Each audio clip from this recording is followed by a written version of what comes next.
Kozhikode Nipah ലക്ഷണങ്ങളുമായി ഒരാൾ ചികിത്സയിലുണ്ട്. സ്രവം PCR പരിശോധനയ്ക്കായി അയച്ചു. ആശങ്കപ്പെടേണ്ട സാഹചര്യമില്ലെന്ന് ആരോഗ്യമന്ത്രി കെ മുരളീധരൻ അറിയിച്ചിട്ടുണ്ട്. അനീഷ് ദേവസ്യ കോഴിക്കോട് നിന്ന് വിവരങ്ങളുമായി ചേരുന്നുണ്ട്. അനീഷ്, വിവരങ്ങൾ.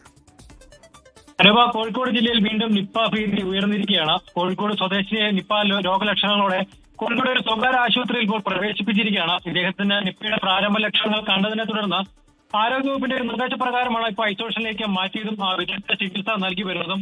ഈ രോഗബാധ നിപ്പ തന്നെയാണോ എന്ന് ഉറപ്പുവരുത്താനായി ഇദ്ദേഹത്തിന്റെ സേവാ സാമ്പിളുകൾ ഇപ്പോൾ PCR പരിശോധനയ്ക്കായി ലബോറട്ടറിയിലേക്ക് അയച്ചിട്ടുണ്ട്. ഇതിന്റെ ഔദ്യോഗിക ഫലം നാളെ വൈകുന്നേരമേ വരുള്ളൂ. അതിനുശേഷം മാത്രമേ ഈ രോഗബാധ സ്ഥിരീകരിക്കാൻ സാധിക്കുകയുള്ളൂ. എന്നാൽ പൊതുജനങ്ങൾ യാതൊരു വിധത്തിലും ആശങ്കപ്പെടേണ്ട ഒരു സാഹചര്യമില്ലെന്ന് ആരോഗ്യമന്ത്രി അറിയിച്ചിട്ടുണ്ട്.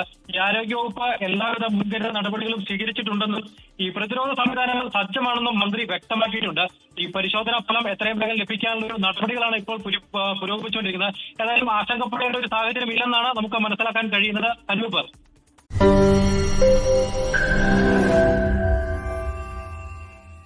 ലോകത്തെവിടെയായാലും ഏത് സമയത്തും 24 വാർത്തകളും ഓഗ്മെന്റഡ് റിയാലിറ്റി പാക്കേജുകളും എക്സ്പ്ലെയിനറുകളും വിശദമായി കാണാൻ ഞങ്ങളുടെ യൂട്യൂബ് ചാനൽ നിങ്ങൾക്ക് സബ്സ്ക്രൈബ് ചെയ്യാം.